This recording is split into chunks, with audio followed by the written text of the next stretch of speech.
देखो पता नहीं मैं अपने वालों वीडियो बनाई जा रही हाँ तो वीडियो बंद होई पई सी, मैनू पता नहीं लग्या। तो हुण आ देखो मैं तुहानूं इन्ना दिखा रही हाँ भी आ जिहड़ी लैस आ इहदे उपर मैं इदां इहदे उपर रख के इदां सिलाई लगा ली सीगी।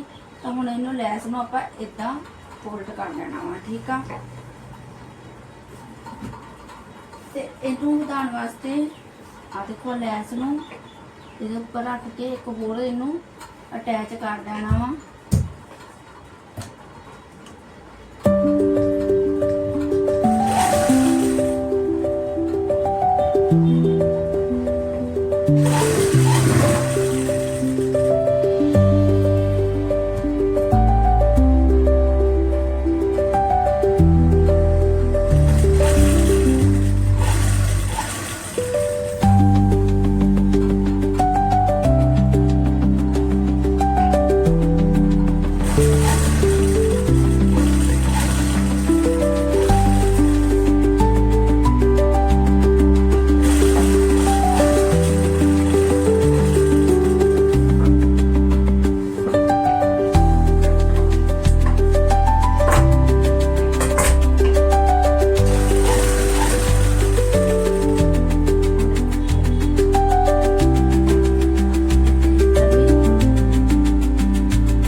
कितनी ज़्यादा सोहनी लग रही है, ठीक है।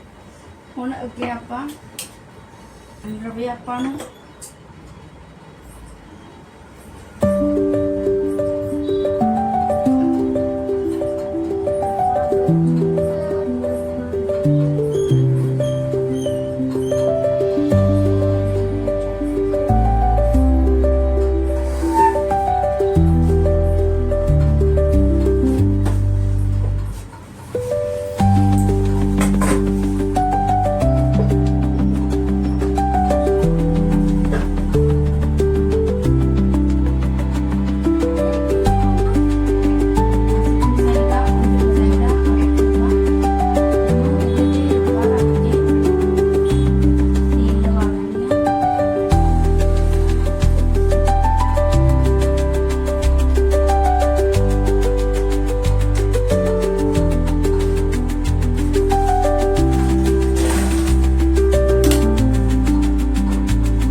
ਲੈਸ ਆ ਇਹਨੂੰ ਇਹਦੇ ਉੱਪਰ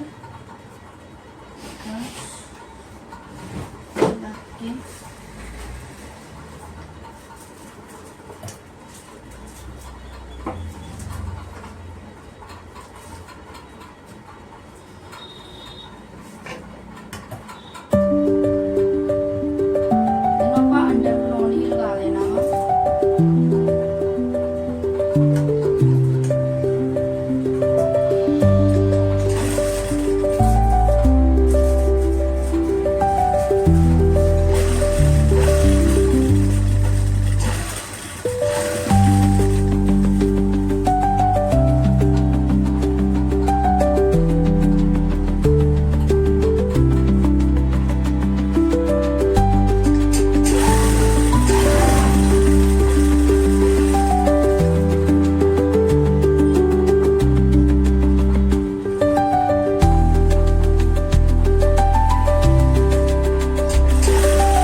ਇਹਨੂੰ ਏਦਾਂ ਅੰਦਰ ਨੂੰ ਫੋਲਡ ਕਰ ਦੇਣਾ ਵਾ।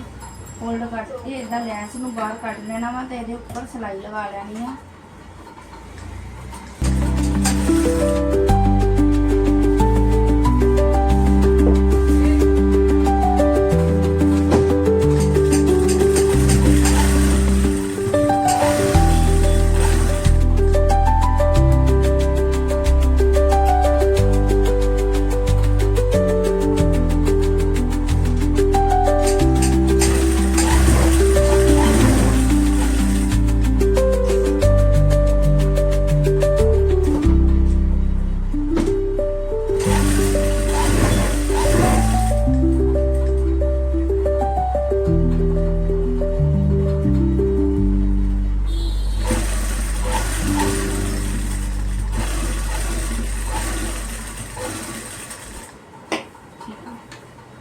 देखो इदा ही आप इनू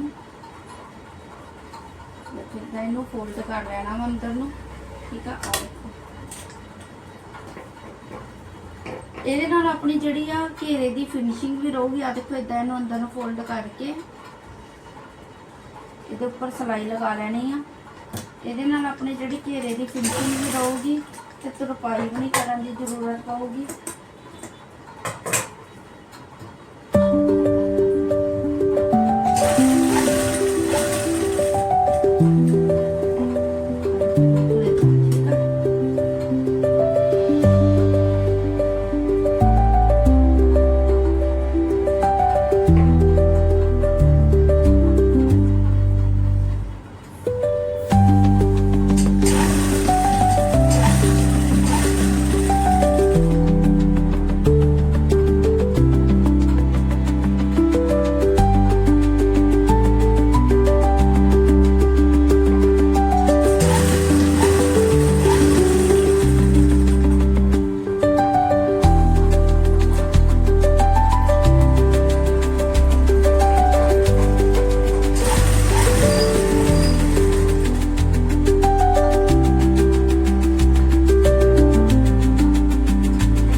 ਜੇ ਵੀਡੀਓ ਤੁਹਾਨੂੰ ਜਰਾ ਵੀ ਪਸੰਦ ਆ ਰਹੀ ਹੈ ਜਾਂ ਜਰਾ ਵੀ ਤੁਹਾਡੇ ਕੰਮ ਆ ਰਹੀ ਹੈ ਤਾਂ ਪਲੀਜ਼ ਵੀਡੀਓ ਨੂੰ ਲਾਈਕ ਸ਼ੇਅਰ ਕਮੈਂਟ ਜ਼ਰੂਰ ਕਰੋ। ਕਮੈਂਟ ਕਰਕੇ ਦੱਸੋ ਤੁਹਾਨੂੰ ਸਿਲਾਈ ਬਾਰੇ ਕਿਹੜੀ ਵੀਡੀਓ ਚਾਹੀਦੀ, ਉਹਦੀ ਵੀਡੀਓ ਮੈਂ ਜ਼ਰੂਰ ਲੈ ਕੇ ਆਉਂਗੀ। Thank you. ਸਬਸਕ੍ਰਾਈਬ ਜ਼ਰੂਰ ਕਰ ਲਿਓ, ਕਮੈਂਟ ਜ਼ਰੂਰ ਕਰੋ, ਠੀਕ ਆ। ਕਿੱਥੇ ਚੱਲੇ ਆ, ਸਬਸਕ੍ਰਾਈਬ ਕਰਕੇ ਜਾਓ।